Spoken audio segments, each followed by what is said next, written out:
உங்களுக்கு கேரட் பிடிக்காதா? கவலையே படாதீங்க. இந்த மெத்தடில் செஞ்சு பாருங்கள். பாதாம் பால் மாதிரி அவ்வளோ டேஸ்ட்டாக இருக்கும். ஹாய் ஃப்ரெண்ட்ஸ், வெல்கம் டு மோனிடோனி கிச்சன்.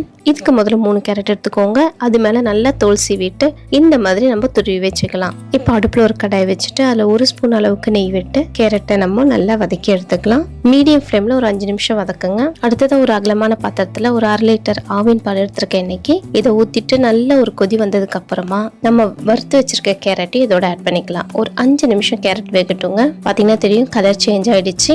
இதில் தேவைப்பட்டால் நீங்கள் குங்குமப்பூ ஆட் பண்ணிக்கலாம். இப்போ இது கூட ஒரு 10 முந்திரி பொடி பண்ணி சேர்த்துருக்கேன். 2 நிமிஷத்துக்கு அப்புறமா தேவையான அளவு சுகர் ஆட் பண்ணிக்கோங்க. சுகர் மீடியமாக இருந்தாலே போதும் உங்களுக்கு, இல்லைன்னா உங்களுக்கு திகட்டும். இப்போ ஒரு கொதி வந்ததுக்கு அப்புறமா வாசனைக்கு ஏலக்காய் தட்டி போட்டு அடுப்பை ஆஃப் பண்ணிடலாம். இதை நீங்கள் சூடாகவும் குடிக்க கொடுக்கலாம், நல்லா ஆறுனதுக்கு அப்புறமா ஃப்ரிட்ஜில் வச்சு சில்லுன்னு குடிக்கலாம். ரெண்டுமே சூப்பராக இருக்குங்க. கண்டிப்பாக ட்ரை பண்ணி பாருங்கள். தேங்க்யூ, டாடா, பாய்.